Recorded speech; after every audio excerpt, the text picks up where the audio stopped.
una vez son, primera, ¿quién eres, Señor?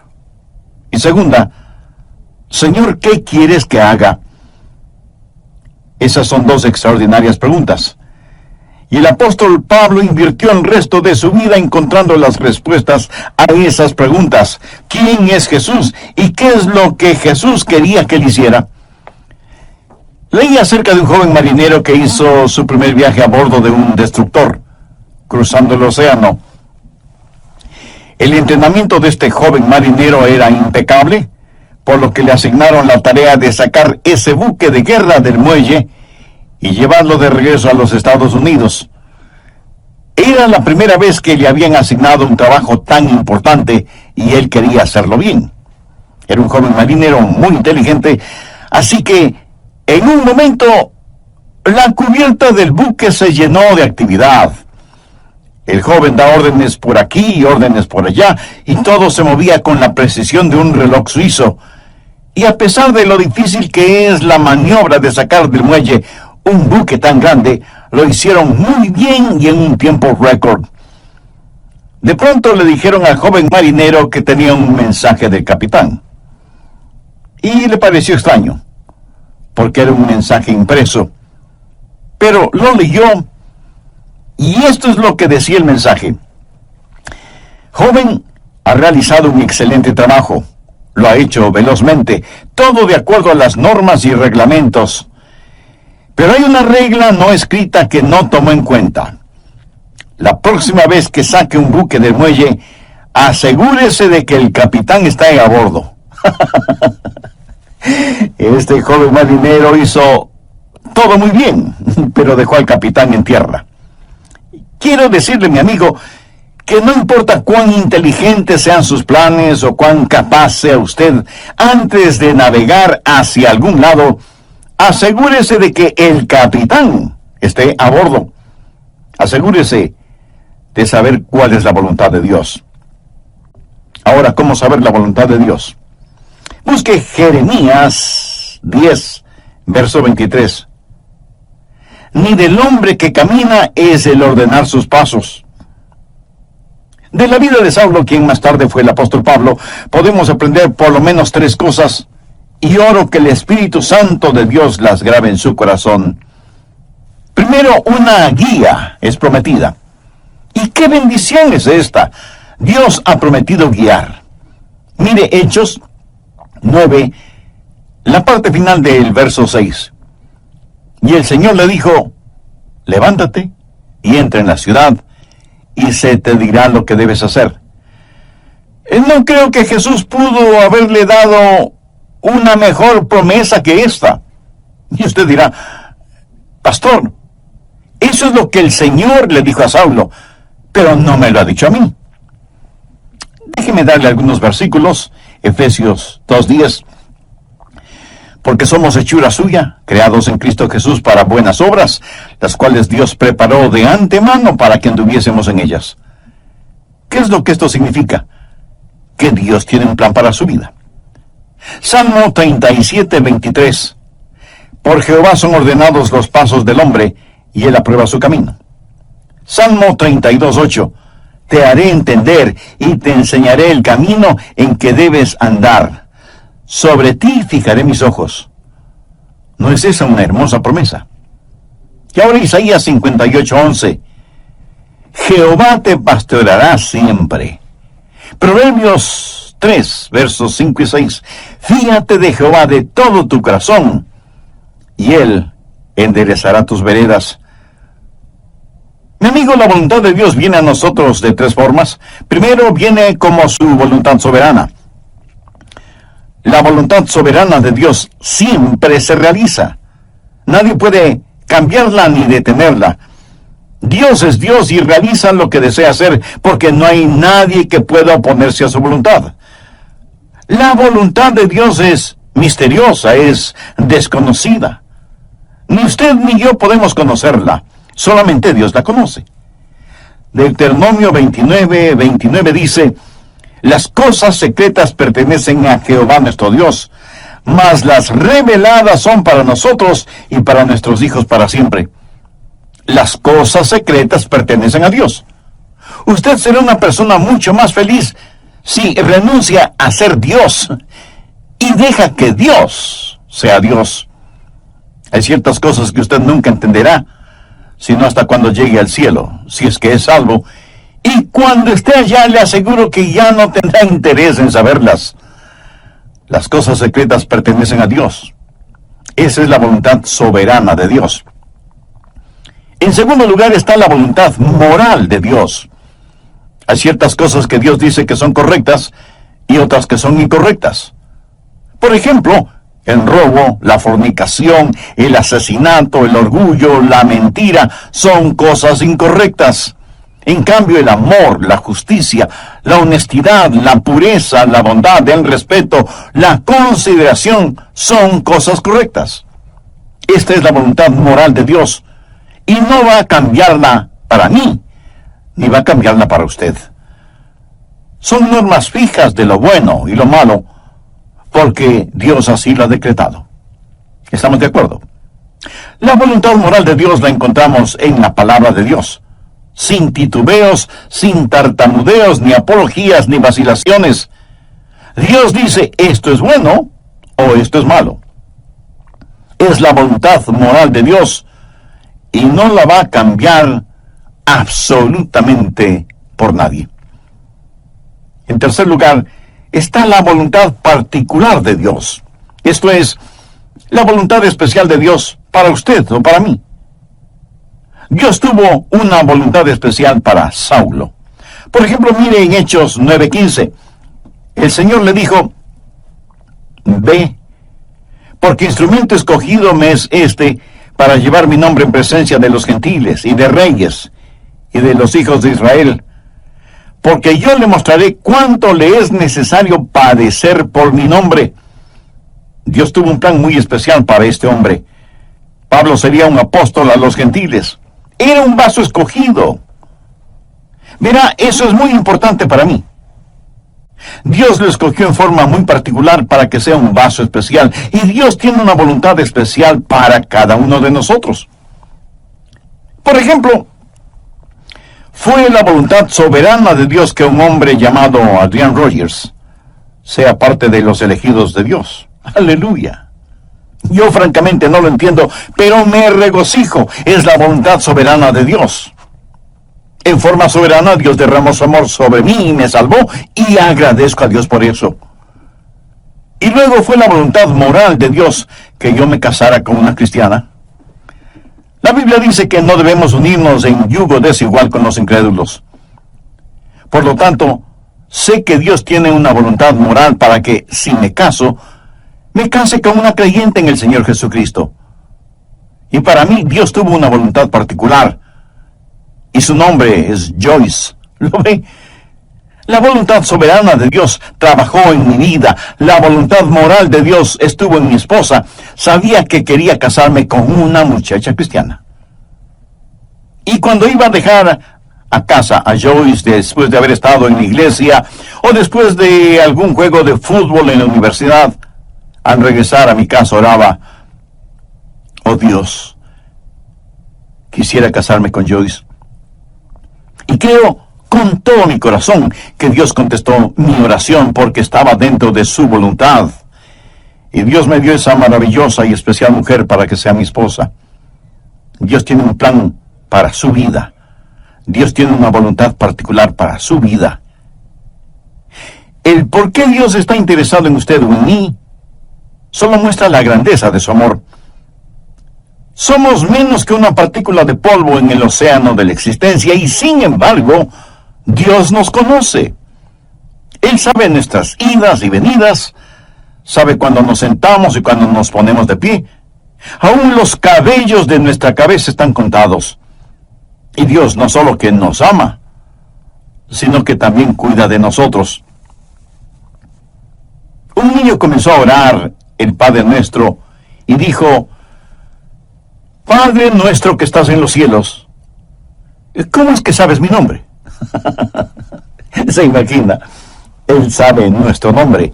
De entre los billones de seres humanos que existen y que son preciosos para Él, Dios sabe el nombre de cada uno de sus hijos. La voluntad de Dios está prometida. Guía y liderazgo es su promesa. ¿La tiene usted? Dios ha prometido guiarle, pero sabe que hay 6 errores o mitos acerca de la voluntad de Dios. Espero y oro que podamos desterrarlos de nuestras mentes para siempre. Son mitos que necesitan ser destruidos. Primero, que Dios le dará un mapa para su vida. Y eso no es cierto. No lo hará. No se lo dio al apóstol Pablo entonces y no se lo dará a usted ahora. La voluntad de Dios para usted no es un mapa, es una relación. Cuando Él guió al pueblo de Israel por el desierto, ¿cómo lo guió? ¿Le dio algún mapa? No. Pero les dio las columnas de fuego y nubes para que las siguieran y para que el pueblo se mantuviera relacionado con Él. A muchos nos gustaría tener un mapa y decir, vamos a ir a este lugar y luego iremos a este otro lugar y más tarde aquí y más tarde allá. Pero Dios es el que quiere hacer eso y me alegro de que sea así, aún para mantener la parte romántica del asunto.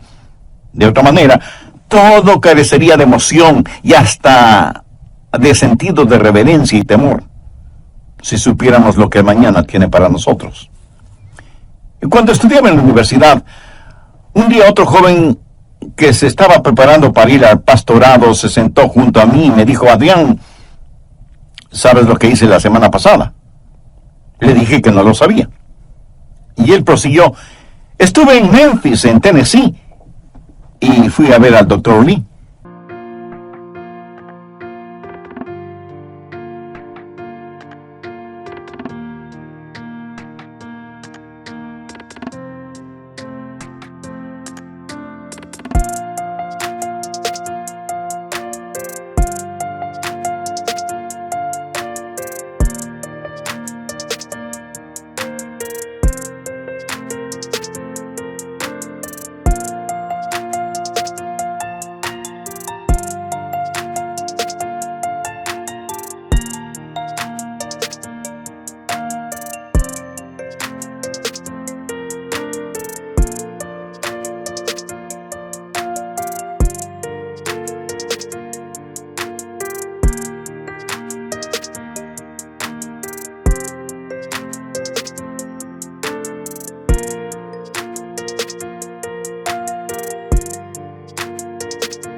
De paso, debo decir que el Dr. Lee fue con toda seguridad el más grande, cordial, santo y elocuente ministro que yo haya conocido. Así que ese joven y neófito teólogo, al decirme que estuvo para verse con el Dr. Lee, me dejó poco menos que asombrado. Y pensé, ¿cómo logró entrar? ¿Y cómo el Dr. Lee pudo perder el tiempo con un joven imberbe como él? Yo pensaba todo eso y al mismo tiempo me decía, ¿cómo me hubiera gustado a mí hacer lo mismo? Hubiera sido como decir, estuve en Washington y fui a ver un ratito al presidente de los Estados Unidos. Así que, picada mi curiosidad, le dije, a ver, cuéntame, ¿cómo lo lograste? Me dijo que llegó hasta la oficina de la secretaria y le preguntó si podía ver al Dr. Lee. Ella me dijo que sí, pero solo por unos pocos minutos. Él entró en la oficina del Dr. Lee, conversaron brevemente sobre varias cosas, y finalmente el Dr. Lee oró con y por el joven estudiante. Y eso fue muy interesante para mí. Y traté de imaginarme toda la escena. Los años pasaron, y en la voluntad de Dios llegué a ser el pastor de esa misma iglesia. Tuve la misma oficina que tuvo el Dr. Lee. Un día mi secretaria me llamó por el intercomunicador y me dijo, el Dr. Lee está aquí y quiere saber si puede conversar con usted unos minutos. Por supuesto, hágalo pasar inmediatamente. Y sin querer, vino a mi memoria el episodio de mi joven amigo universitario que años atrás, estando de paso por Memphis, fue recibido en forma cordial e inmediata por el Dr. Lee. La voluntad de Dios no es un mapa, es una relación personal. Segundo, quítese de la cabeza la idea de que Dios es una especie de aguafiestas espiritual. que si usted hace la voluntad de Dios, ese es el final de su gozo, de su alegría. Hay mucha gente que no quiere saber la voluntad de Dios por temor de lo que podrían encontrar. Dicen, si le digo a Dios que quiero hacer su voluntad, ¿quién sabe a dónde me mandará? Muchos de ustedes seguramente son padres. Suponga que un día su joven hijo de 14 o 15 años viene y le dice, papá, estoy convencido que eres un hombre bueno, piadoso y sabio. Quiero saber qué es lo que quieres que haga. Haré cualquier cosa que tú quieras que haga. ¿Qué haría usted? Creo que usted primero se quedaría como una estatua, con la boca abierta. No daría crédito a lo que está escuchando de boca de su hijo. El segundo, como un sonámbulo, iría donde está su esposa y le preguntaría, ¿escuchaste lo que nuestro hijo dijo? Pues veamos qué podemos pedirle que haga para hacerle la vida miserable. Se va a arrepentir de haber dicho lo que dijo. ¿Qué es lo peor que podríamos pedirle que haga? Amigo, no tenga temor de la voluntad de Dios. La voluntad de Dios es lo que usted quisiera para usted mismo, si tuviera el suficiente sentido común para desearla. Amigo, ¿entendió esa frase? La voluntad de Dios es lo que usted quisiera para usted mismo, si tuviera el sentido suficiente común para desearla. ¿Busca usted diaria y diligentemente la voluntad de Dios para su vida? Si usted no conoce al Señor Jesucristo como su Salvador y Señor en forma personal, de ninguna manera buscará la voluntad de Dios. ¿No quisiera este mismo momento buscar a Dios y conocer su voluntad? Le invito a que diga la siguiente sencilla oración conmigo. Querido Dios, reconozco que por estar viviendo de acuerdo a mi voluntad, he vivido en pecado y en rebelión contra ti. Intelectualmente sé que Cristo murió por mis pecados para perdonarme y salvarme. Pero ahora, convencidamente, acepto a Cristo como mi Salvador y mi Señor. Señor Jesús, ven a morar en mi corazón. Tome el control total de mi vida. Hazme la clase de persona que tú quieres que sea. Y ayúdame a nunca avergonzarme de ti, independientemente de las circunstancias. En la voz del pastor Lenín de Llanón. Al respecto, en el programa anterior vimos que primero Dios no le dará un mapa para su vida. Él nos ha dado su palabra. Segundo, no crea a quienes le dicen que Dios es un aguafiestas espiritual.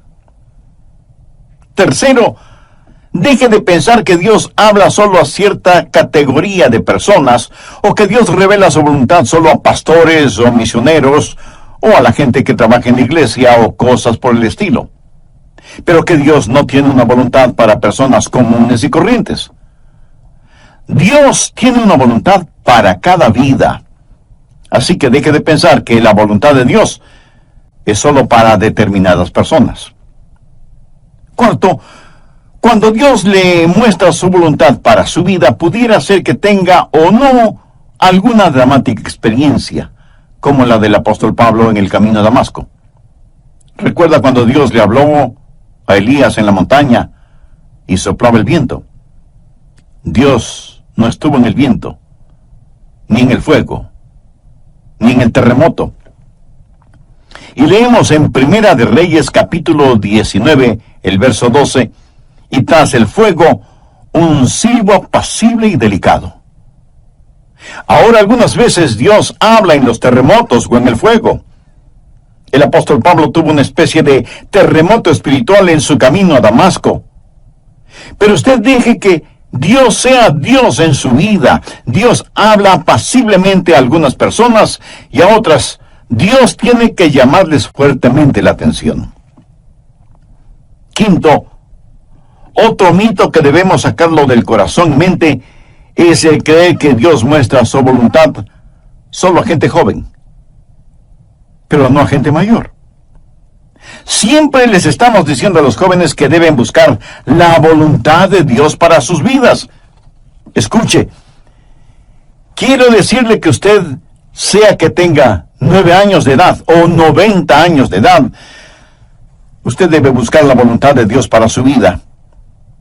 Si Dios ya hubiera terminado con usted, Él ya le hubiera llevado al cielo. Dios tiene un plan para su vida. Sexto, el último mito que necesitamos destruir es el que dice que de alguna manera Dios oculta o esconde su voluntad de nosotros. Pensemos nuevamente en el joven que está frente a su padre, quien le dice: hijo, hay algo que quiero que hagas, y si lo haces, te daré una buena recompensa. Pero si no lo haces, te llevaré a tu cuarto y aplicaré la vara de la disciplina donde termina tu espalda. Y el hijo responde: bueno, papá, ya que lo explicas de esa manera, ¿qué es lo que quieres que haga? Y el padre le responde: pues no te lo voy a decir. Tú debes descubrirlo. Pregunto, ¿qué clase de padre haría una cosa así? Dios no esconde su voluntad de nosotros. Todos los versículos que hemos visto dicen que Dios quiere revelar su voluntad, que Dios quiere mostrarnos su voluntad. La voluntad de Dios no es una especie de tesoro de piratas, escondido quién sabe dónde. Segundo, la guía es provisional. Hay ciertas provisiones que están en juego antes de que usted conozca la guía de Dios. Por ejemplo, en primer lugar, debe haber disponibilidad. Miremos nuevamente Hechos 9:6. Él, temblando y temeroso, dijo: Señor, ¿qué quieres que yo haga? Ahora, eso presupone que él quiere hacer lo que Dios quiere que él haga. Mucha gente quiere hacer su propia voluntad, pero que Dios ponga su sello de aprobación. Son como las personas que buscan un arquitecto porque quieren construir sus casas, pero en realidad lo que quieren es que el arquitecto interprete y diseñe lo que ellos tienen en mente. Y eso está bien cuando se trata de construir una casa, pero no está bien cuando se trata de construir una vida. La pregunta de Pablo fue: Señor, ¿qué quieres que yo haga? Eso quiere decir: Señor, tú estás en control, no yo. ¿Sabe lo que es la humildad? Humildad significa que se le puede enseñar. ¿A cuántos de ustedes se les podría enseñar hoy? El Salmo 25:9 dice: encaminará a los humildes por el juicio y enseñará a los mansos su carrera. ¿Es usted humilde? ¿Manso? Si no lo es, usted no estará disponible. Si no lo es, no conocerá la voluntad de Dios. Pero no solo debe haber disponibilidad y mansedumbre, sino también, y en tercer lugar, debe haber apertura. Apertura. Pablo buscó la voluntad de Dios inmediatamente, y él oró y dijo: Señor, muéstrame tu voluntad. ¿Ha estado usted abierto a la voluntad de Dios? Y no es cuestión de simplemente decir: si Dios quiere mostrarme su voluntad, lo hará. ¿Ha orado usted en forma honesta y sincera diciendo: Señor, yo quiero conocer tu voluntad? ¿Se reporta usted para servicio diario delante de Él? Después de conocer al Señor Jesús, usted va a ser como Pablo y decir: Señor, ¿qué quieres que yo haga? Y aún hay otra provisión. Hechos 9, versos 8 y 9. Entonces Saulo se levantó de tierra, y abriendo los ojos no veía a nadie. Así que, llevándole por la mano, le metieron en Damasco, donde estuvo 3 días sin ver, y no comió ni bebió. ¿Puede imaginarse eso? Aquí está este hombre que capturaba y encarcelaba a muchos, y ahora ciego, es tomado de la mano para ser guiado. Ahora es un hombre dócil, se ha rendido, ha cedido ante la presencia de Cristo. La Biblia dice que debemos presentar nuestros cuerpos como sacrificio vivo. ¿Puede usted decir que así lo hace diariamente? Señor, tu voluntad, sin vacilaciones, sin reservas, donde quiera, a cualquier hora, cueste lo que cueste. ¿Se atrevería usted a decirlo? ¿Se arrepentiría?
Completamente a la voluntad de Dios.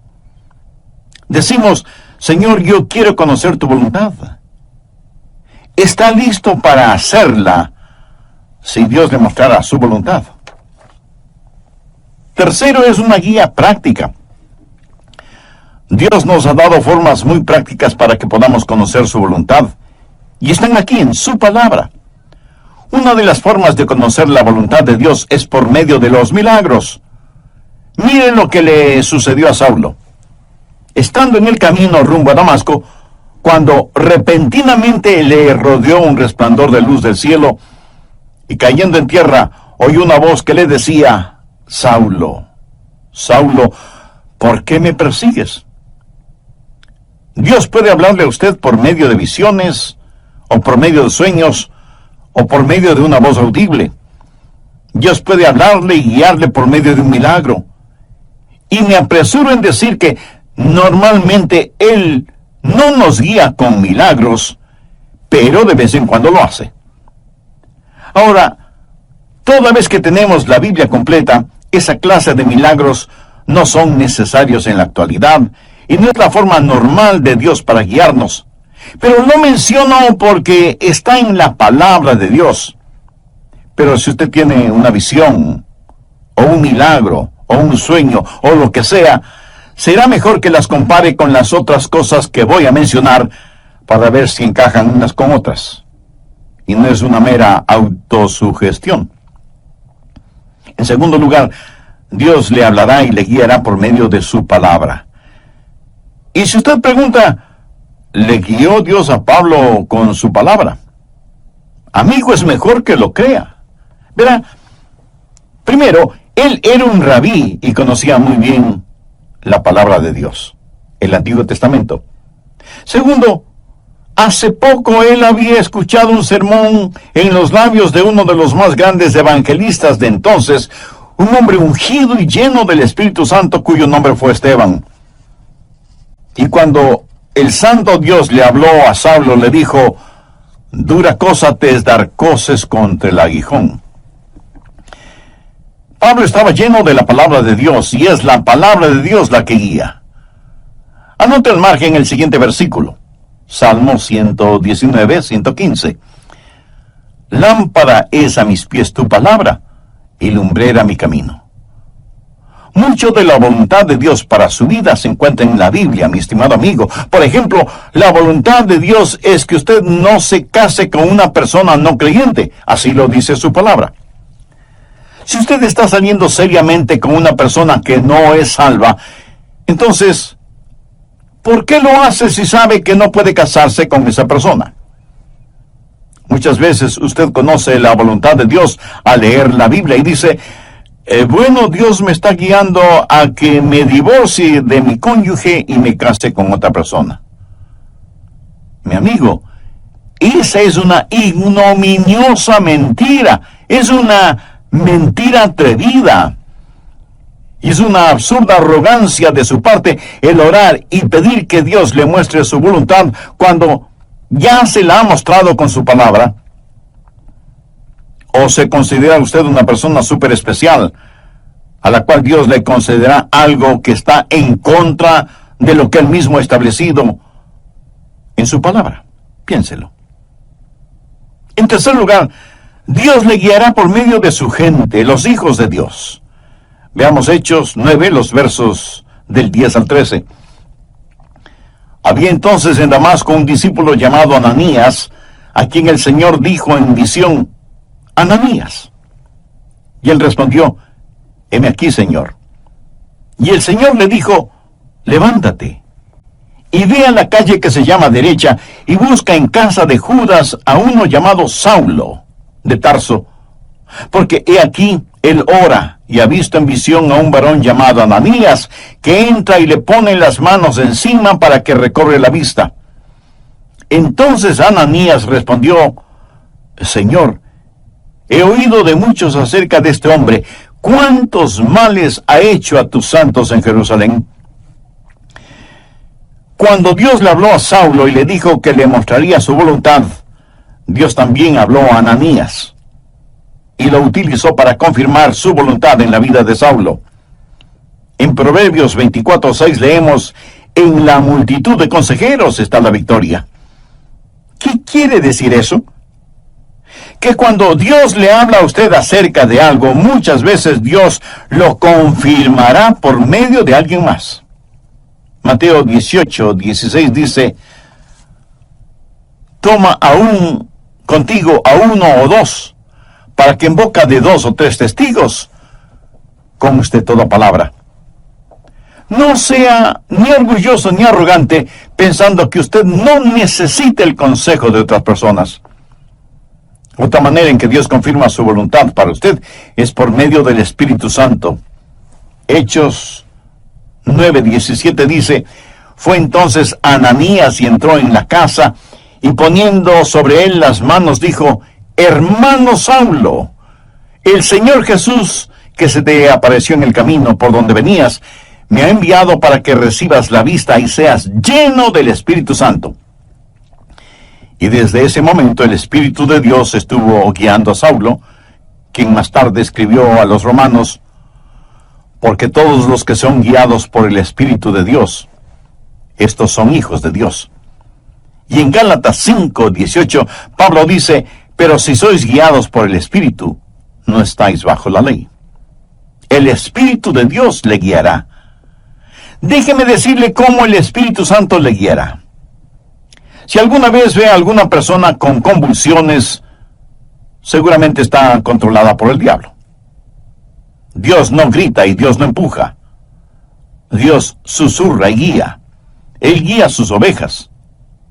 No las está llevando al matadero, las lleva a pastos verdes. Y es mejor que usted sea sensible para escuchar al Espíritu Santo y reconocer la voz de Dios. Finalmente, usted puede conocer la voluntad de Dios por la sabiduría de Dios. Él le guiará con absoluta sabiduría.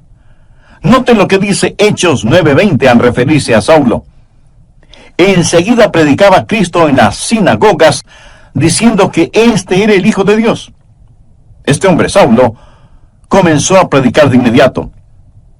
Y todos los que le oían estaban atónitos y decían: ¿no es este el que asolaba en Jerusalén a los que invocaban este nombre? Y a eso vino acá, para llevarlos presos ante los principales sacerdotes. Pero Saulo mucho más se esforzaba y confundía a los judíos que moraban en Damasco, demostrando que Jesús era el Cristo. Ahora, ¿de dónde tuvo esa sabiduría? Dios le dio sabiduría sobrenatural. Santiago 1:5 dice: y si alguno de vosotros tiene falta de sabiduría, pídala a Dios, el cual da a todos abundantemente y sin reproche, y le será dada. ¿Sabe lo que es la sabiduría? Sabiduría es ver la vida desde el punto de vista de Dios. Cuando usted ora y tiene el Espíritu de Dios y la palabra de Dios en usted, empieza a tener sabiduría. El conocimiento viene cuando observamos las cosas a nuestro alrededor. La sabiduría viene cuando miramos hacia arriba, a Dios. La sabiduría tampoco es tener unas lagrimitas en las pestañas y un calorcito en el corazón. Sabiduría es tener una mente fija en Dios, llena de la palabra de Dios y guiada por el Espíritu Santo de Dios. ¿Qué es lo que dice Santiago? Que si pedimos a Dios que nos dé sabiduría, Él nos la dará y seremos guiados por la providencia de Dios. En el capítulo 9 de los Hechos, encontramos que ciertas personas decidieron que Saulo era una verdadera molestia y que debían destruirlo. Pero el complot llegó a oídos de Saulo y los discípulos le ayudaron a escapar, bajándole por el muro en una canasta. ¿Se acuerda de ese relato? Pero, ¿cómo supo él que querían matarle? Bien, en la providencia de Dios, esas acechanzas llegaron al conocimiento de Saulo y pudo escapar. La providencia de Dios. Dios abre puertas y Dios cierra puertas. Y lo que usted podría considerar casualidad es el plan de Dios y la forma en que Dios nos guía en este mundo. Y muchas veces no lo vemos como la providencia de Dios, sino hasta muchos años después. Amigo, no tenga temor de la voluntad de Dios. La voluntad de Dios no lo llevará donde el poder de Dios no pueda sustentarlo. Y la voluntad de Dios es absolutamente lo mejor para usted, para su cónyuge, para sus hijos. Ahora escúcheme muy atentamente. La forma de conocer la voluntad de Dios para el resto de su vida es hacer la voluntad de Dios ahora. Es muy difícil el pilotear un barco que no se mueve. Verá, la forma de entender la parte de la Biblia que no entiende es obedeciendo lo que sí entiende. La manera de saber acerca del futuro es obedeciendo a Dios ahora en el presente. Y si usted tiene interés en poseer la voluntad de Dios para su vida, le diré lo que el apóstol Pablo dijo hace ya tantos siglos. Señor, ¿quién eres?